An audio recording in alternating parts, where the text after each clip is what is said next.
I'm Larry Walther, and this is principlesofaccounting.com. This is the final module in Chapter 4, and we'll be considering business liquidity and further consideration of the operating cycle. Liquidity simply refers to the ability of a firm to meet its near-term obligations as they come due. Obviously, a firm that has insufficient liquidity or cash or other liquid type assets to meet their obligations can quickly find themselves in peril. Another definition to consider is working capital. This is the difference between current assets and current liabilities. In the previous module, we provided a definition of current assets and a definition of current liabilities and showed how they're presented on the balance sheet. The difference between the total current assets and the total current liabilities is the working capital of the firm.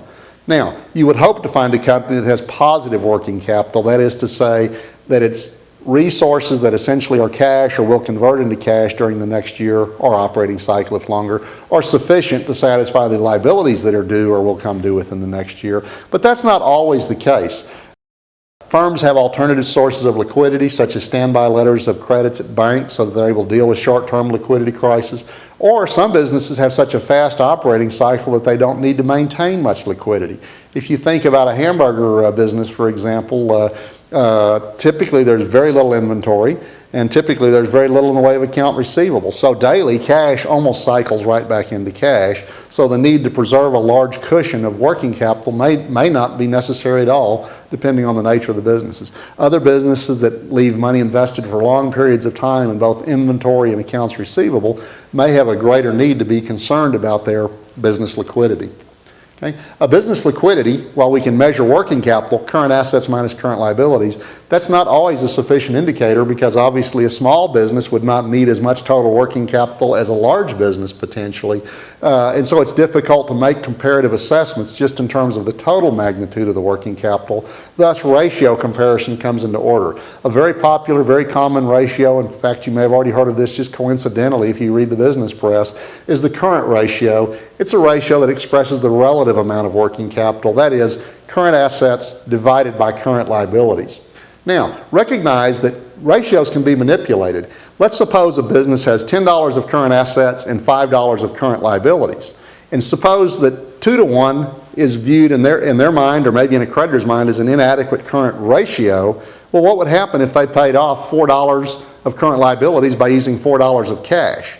Total current assets would drop from 10 to 6, current liabilities would drop from 5 to 1, and so now you would be left with a 6 to 1 ratio, $6 of current assets to $1 of remaining current liabilities, whereas before the payoff, it was a 2 to 1 ratio. So while they're very good indicators, they're not perfect indicators, and they certainly are subject to manipulation in the short run. Let's also consider another potential deficiency of the current ratio. A company might have a large amount of money invested in inventory that's slow moving and not easily converted to cash.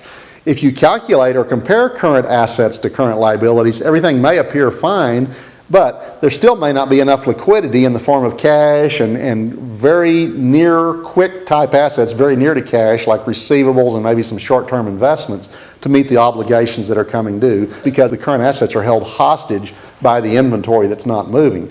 And so another ratio that's oftentimes calculated to try to detect this problem is the quick ratio. It is a much more stringent measure of liquidity. It compares quick assets, cash, short-term investments, accounts receivable, things that are just right on the cusp of becoming cash. It compares those to the sum total of the current liabilities. So I'm showing in the ratio cash plus short-term investments plus accounts receivable divided by the current liabilities. Perhaps a better indication truly of the ability to meet current obligations as they're coming due. And obviously that liquidity measure is vital for a particular business to track and monitor and control so that they are able to sustain their financial health by being able to meet obligations as they come due.